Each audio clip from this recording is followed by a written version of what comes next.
Awesome. Hello, everyone. From good afternoon or good night for people that are in South America or North America. Good morning for people in Australia. We are in another session of Will the World Talks that we are talking with people related to the community of the travel industry and also the community of disability awareness and rights. And we've been having amazing conversations.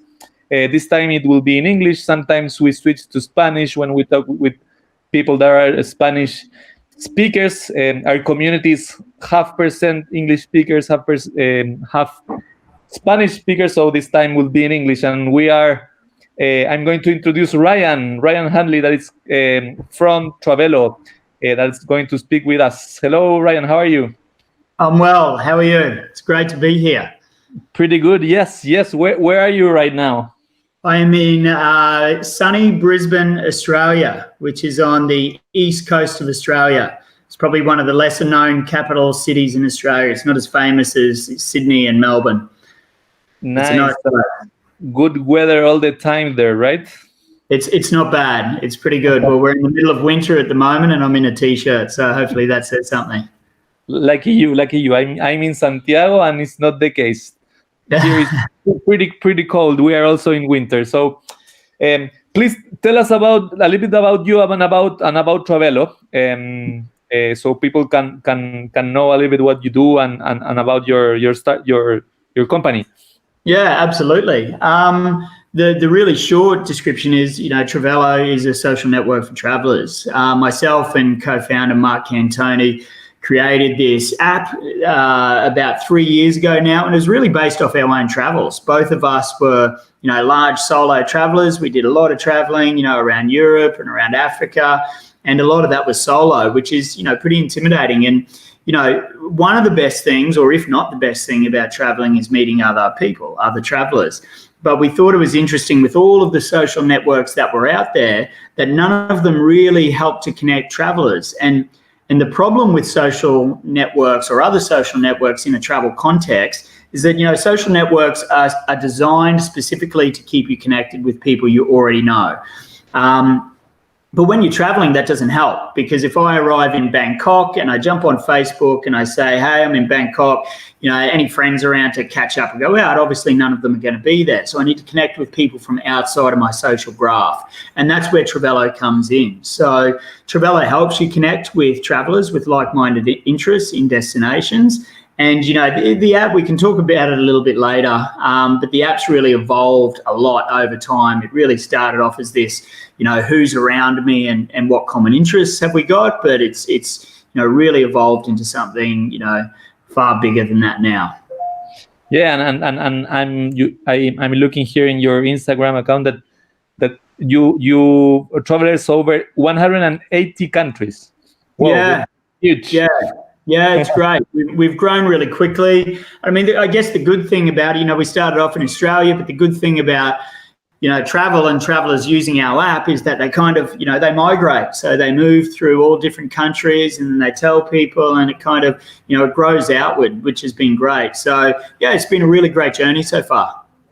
Yes, and so the reason that just to tell the people who are listening, the reason that we started interacting with Ryan was that Ryan reached out to us offering this amazing opportunity to Will the World and also to people with disabilities in general, travelers with disabilities, to build a community of accessible travel at Travello, right? And that's what we've been working and what we already have in Travello, an accessible travel community. And it's amazing because myself also as a traveler with a disability, it's also amazing to connect with other people that in a destination have gone to that place, or maybe they are at that place, or maybe that are not necessarily have a disability, but they are willing to help or to join in a joint adventure. So it's something that we really look forward on how to see this accessible travel community at Travello, helping out people with disabilities traveling the world. Yeah, we're incredibly excited about it, because what we do is community. Community is our DNA. That's at the core of what Travello is, and it's incredibly important to us. And the travel community is fantastic as it is. Travel is always, everybody's got a story about somebody who helped someone when you're traveling, and quite often, it's the famous movie of the beach with Leonardo DiCaprio. But you get your best information off other travelers, who've got, I'm interested in surfing. So when I go there, I want to chat to other surfers because I'll get the best information. And that's essentially what we're trying to do. So it made perfect sense for us to, create this community for accessible travel because, that information sharing within these little sub-communities in Travello is really important. And so we're really excited about this. Yeah, awesome. And I was checking this week the community, already 5,000 people. So a lot of engagement the Travello app has. That's amazing. Yeah, that's before we've really even launched it. So yeah, I'm excited to, now that we can kind of get it out there and start, pushing and promoting it. Yeah, I'm super excited about it. Yeah, so the invitation to people that are looking this talk is like go to your mobile app and search for Travello app, download it, and join our community there of accessible travel. What things as a user I can do in Travello and in specific in the community? Yeah, well, as I said, what's really different, there's a number of things out here because, when I looked around, there's a number of forums for, accessible travel and travelers with a disability. So, we definitely want to align with that information sharing piece. But what we're really about is when I get to a destination, how do I actually connect with people who have common interests or are like me? So we really fill that space. But the information sharing piece is also kind of very important. So there's two aspects for it. The other thing, that's quite unique to Travello is, our trips functionality. So in Travello, you can add a trip in advance. So you can say, I'm traveling to Berlin in December this year. Hopefully we all will be, touch wood, by December. But I'm traveling to Berlin between, December 10 and December 20. And you add that trip to your profile. And what Travello will actually do is show you other travelers that will be there at the same time. So you can actually connect with other travelers with like-minded interests before you actually get there to either start planning or to get that information you need and those types of things. So there's a range of functionality in there. But it's really about connectivity. It's really about connecting travelers. It's really about creating community and taking what we all experienced as travelers, because we've all traveled and we all love travel, and bringing it to, an online platform. What's your favorite travel destination that you have visited so far? I would have to say Africa. And I know that's a continent, and if I had to drill it right down, probably Tanzania. Was really great. Like, I love Europe. I haven't been to South America yet. It's on the list. But going to Africa was amazing. The culture, the people, the hardships they're facing, and the attitude of the people was amazing. And then you've just got like this just magnificent, nature. Ngorongoro crater was like, such a great memory, where we camped on the rim of this crater, and it's kind of like this mini ecosystem where this meteor hit, millions of years ago, and it's created this soup bowl of kind of animals. And, the myth is that they can't get out of this soup bowl. They actually can. But it's kind of like this mini ecosystem. It's just, it's such an adventure. I went there with, she wasn't my wife there, but she is my wife now.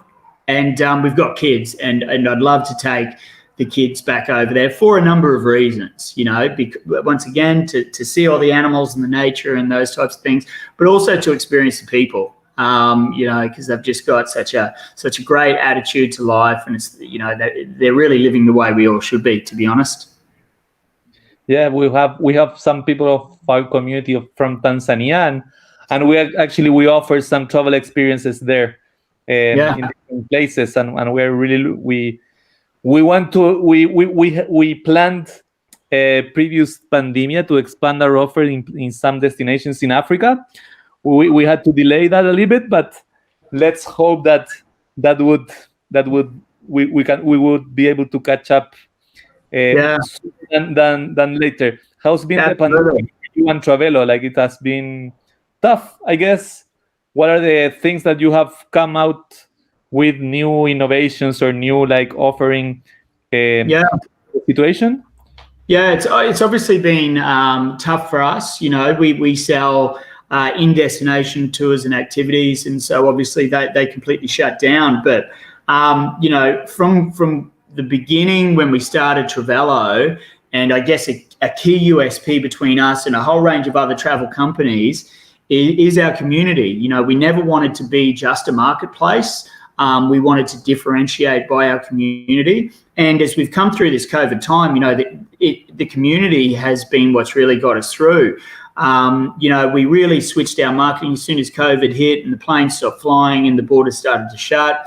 We kind of said, you know, well, Travello is a platform where you can still explore the world from home. You know, you can chat to travelers around the world. And if you're interested in, you know, Tanzania, you can jump on Travello and you can chat to someone in Tanzania and you can start to get these, you know, start to connect with people on the other side of the road, other side of the world. And we started to see engagement rise, which was fantastic for us. And so we have actually, from a community sense, we've grown through this period. Last month alone, we grew 11% in regards to our user base. And it is because people, you know, you don't, just because the planes stop flying doesn't mean you lose your love of travel. You know, you still want to do it, you just can't. And our community was really proving that, you know, and we started putting up little challenges about, you know, posting retrospective pics. I would do, you know, favorite beach challenges and, you know, where you last put up your picture of your last trip and all these types of things. And it was really great. So yeah, things like our connections, our engagement metrics, our chat messages, they all actually went up. So look, don't get me wrong, I wish this hadn't have happened. But the one thing it has proven for us was our model or our strategy of creating community and and being known as a community has really paid dividends through this tough time. Amazing. And something similar happened to us. We've been we actually like allow people to travel, and this is not the case in the past months, but we have also supported the community in different ways with content, with ideas, also gathering their thoughts on how we can improve our offering, focusing a lot in our systems on how to improve them and in how to expand our offer in other destinations. So yes, crises many times are also related with opportunities. And in my case, I don't know if you disagree. Please tell me if you disagree. But the people will want to go out and travel again as we were expecting before, once all this crisis is kind of over, right? Yeah, absolutely. Yeah, absolutely. People will be, you know, absolutely busting. You know, even over where we are in Australia, you know, people just want to go to the beach. You know, we live about kind of an hour from the beach where we are now. And people want to go to the beach. They want to go for a hike. They just want to get out. And so, you know, gradually, you know, domestic tourism will be obviously the first thing while most of the borders are shut. But you know, as we continue to move on, yeah, people will be dying to get out and travel and explore the world. And, you know, this has been a major historical, you know, moment that, you know, we'll be talking to our children and things like that about. But people have got short memories, you know. So I do feel like as soon as, you know, the borders open up and everywhere's got it under control, then, you know, life will get back to normal. It always does. You know, life always does get back to normal. So. Yep. Yeah, I agree. And yes, I mean, I'm dying. I've been like in my house for 3 months almost, and I really want to go out and enjoy as like natural area, national park, whatever it is. I'm dying to do that. I believe that everyone does. How did you get to know Will the World, and how this idea of reaching out to us came up with you? Yeah. Well, I guess, we were looking at different communities that we wanted to do, and a large part was starting to look at for want of a better word, minority communities. So how can we help people that probably aren't being served? We had these sub communities in Travello, like, travel bloggers and solo travelers and adventurers and all these types of things.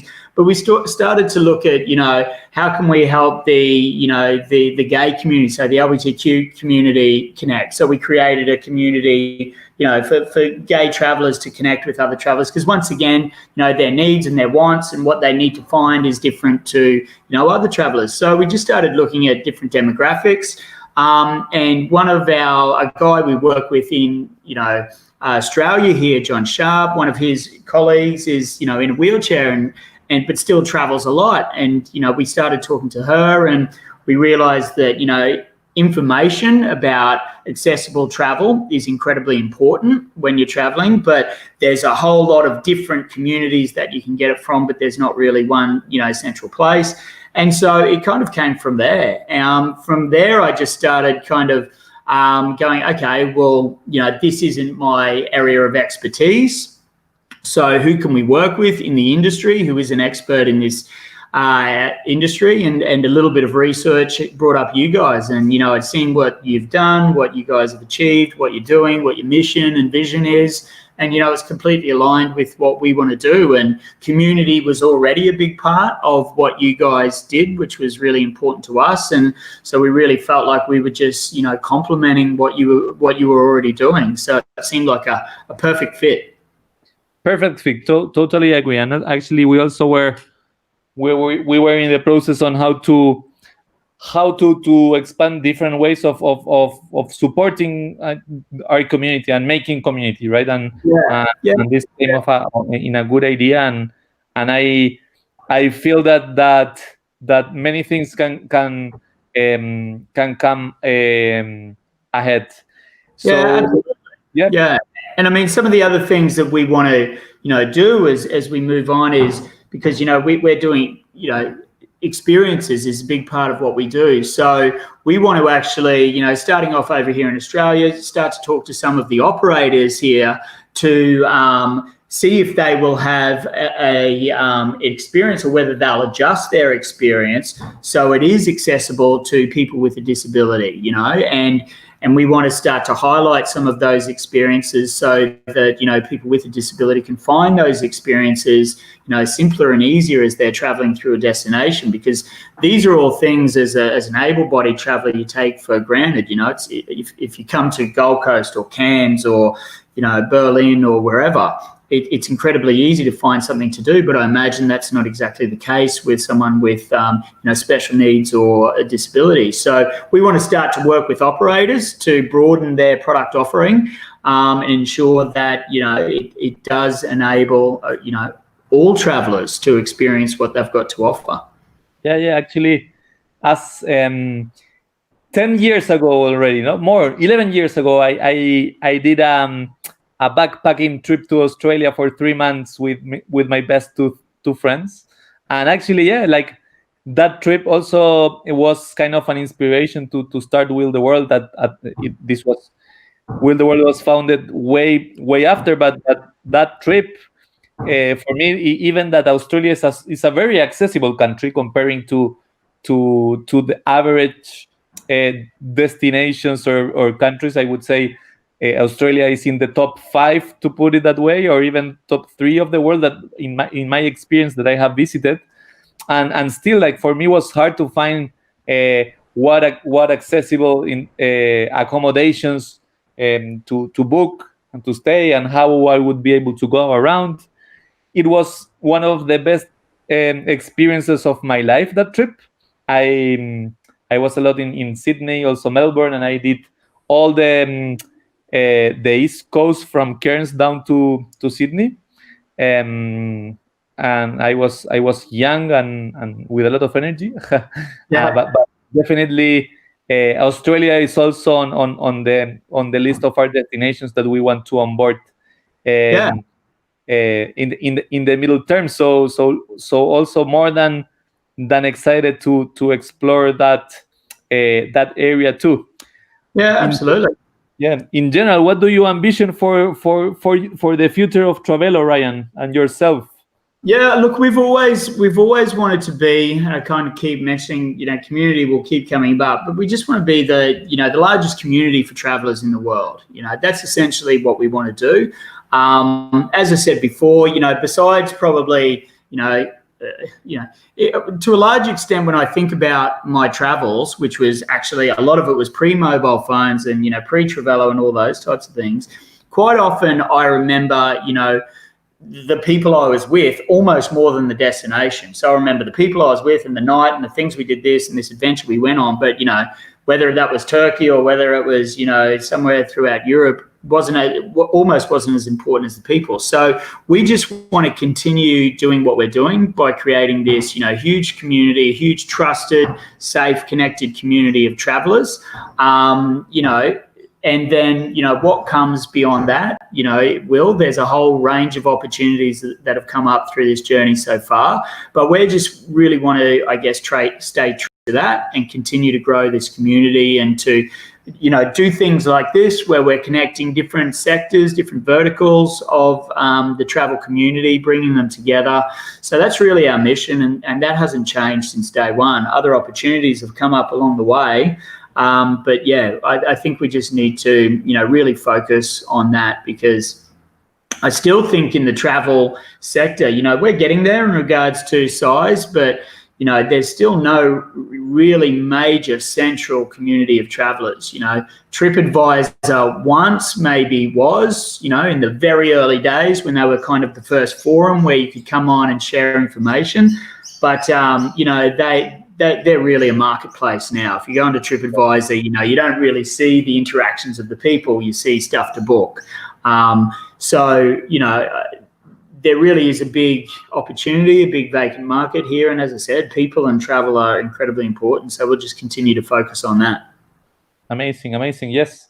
And yes, like I just to say, we are very excited to contribute to the community of accessible travel, people that are interested in accessible travel.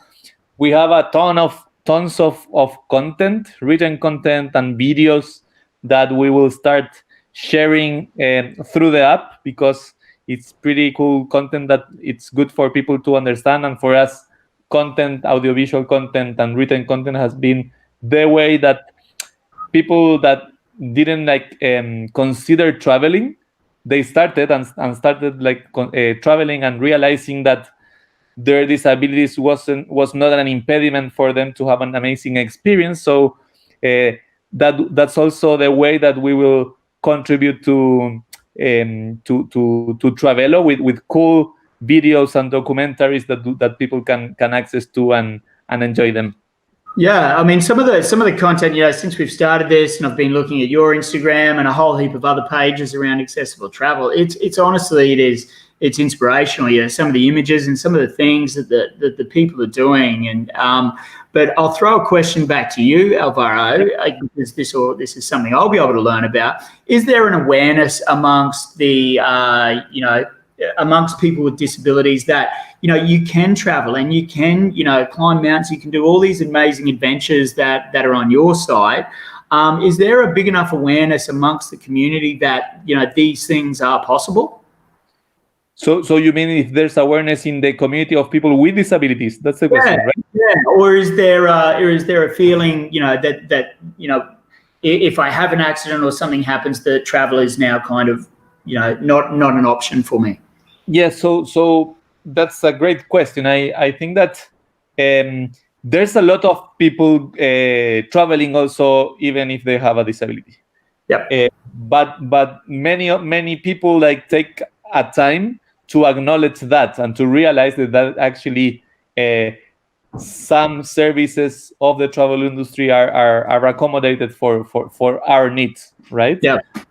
And also one of the challenges is disabilities are vary a lot between each other. So for example, I am a manual wheelchair user with some impairments also in my arms. And there might be another person who is also a manual wheelchair with not impairments in their arms, and our needs are totally different.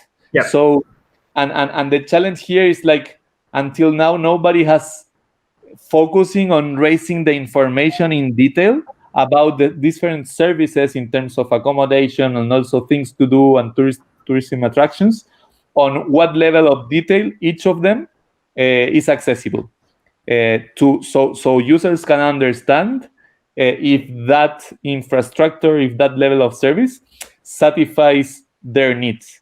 And Yep. that's what pretty much we are trying to do, in terms of, if people get as much as information possible, they would be more willing to make the decision of traveling to a place that they don't know, right? and Yep. and many times I believe that what happens is, as people take decisions of traveling to known places, right? To a place Yep. where your brother lives, or to, yes, we all know that Miami in Florida is pretty accessible, and also and flat, right? Not comparing, for example, uh, going to San Francisco, that there's a lot of hills, and if you're in a wheelchair, it will be challenging. But those places that seems challenging, there's also offer that can like satisfy your needs, and there's also dedicated services that can help you, and that's what we want to give visibility. And Yeah. also, there's a bunch of awareness towards the travel industry to open their eyes, saying my service can be inclusive, right? Yeah. and Yes. and and and I can be able not only to serve people that are full able body persons, but also people that have some special needs. And it's not that the a service has to be specifically dedicated to people with special needs. You can do both, right? If you That's think on an inclusive service that can satisfy both needs, that can be in the case of a hotel, or a travel transportation, or a ground transportation, or a whatever our destination is. So also that's part of our kind of our purpose, to educate and incentivize the travel industry to think more broad, and become more inclusive. Yeah, and that's definitely, I think that awareness piece is definitely something I want to achieve for able bodied people and people with a disability. Increasing that awareness is something, I've got a small daughter walking around behind me now. Something that we want to increase that awareness and make people, aware of the various things that they can do. Another question to you, you've got, because I've seen some, crazy images on your site. What's the most kind of adventurous, offering that you guys have? Yes, good question. I think the most adventures that we offer is our travel experience in Patagonia. Yep. So south of Chile, in a national park that is called Torres del Paine.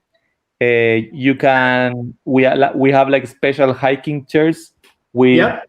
with people that they can be as volunteers, and also as tour guides that can help you around to go this beautiful national park with beautiful scenes of mountains and lakes. And also you can do a kayaking day there with the kayak that it's also with special equipment to adapt with a special backrest, and also with well-trained guides with that provides 100% safety to go on a kayaking adventure near a glacier. That it's one of the most beautiful things that I have done so far. And also another cool adventure that we offer is doing a cycling ride in the, I don't remember the name of the volcano, but in the volcanoes of Maui. And there's for example, that's a good example. We partner there with a tour bike company, that they offer this tour that people going downhill in bikes, very safe, no, not nothing too risky, and we collaborate with them. They acquired like two special adaptive bikes for people that have to ride a bike with their hands, and we are offering that travel services operated by them now to people that has like physical impairments, and has been one of their top selling products in 2019. So Yeah. we offer experiences in Chile, in Peru, in the US, Costa Rica, Mexico, Brazil, also in the Middle East, in Europe, and sooner the whole world. Yeah, I mean, all of those adventures that you mentioned, like they're amazing adventures, and a lot of them, to be honest, would be challenging and adventurous for able-bodied people. So that's what I mean. That and I even wouldn't have thought, prior to our engagement with you and doing a lot more research, that adventures like that were possible. So I think that's one of the big things that I want to achieve out of this is kind of breaking down that stereotype that amazing adventures like the ones you just spoke about are off limits, because they're not. They're not. That you can do it. It'll be difficult and it'll be challenging, but you know what? The adventures you just spoke about would be difficult and challenging for a whole range of able-bodied people. It'd be outside of the comfort zone, and that's the best thing about traveling. Yeah, of course. Like that's exactly what it is, traveling, right? Like being exposed to experiences that are that you learn, that you sometimes you feel challenged, that you enjoy. Of course, in our case, we bring the accessibility uncertainty to the lowest, so people can do like right decisions. Actually, the Patagonia adventure, we one of our first clients who did it, he's from Australia, from Melbourne, and Right. we filmed like a little documentary of his trip, and we are screening this documentary online on Sunday, with a short interview to him. Really cool guy. We love him. He's very charismatic. He was one of our first clients, and as you know, when you're a startup, your first clients means a lot. And we are posting and broadcasting this interview and this documentary this Sunday on our social media. So you are also invited to watch that. Yeah, absolutely. No, I look forward to it. Yes.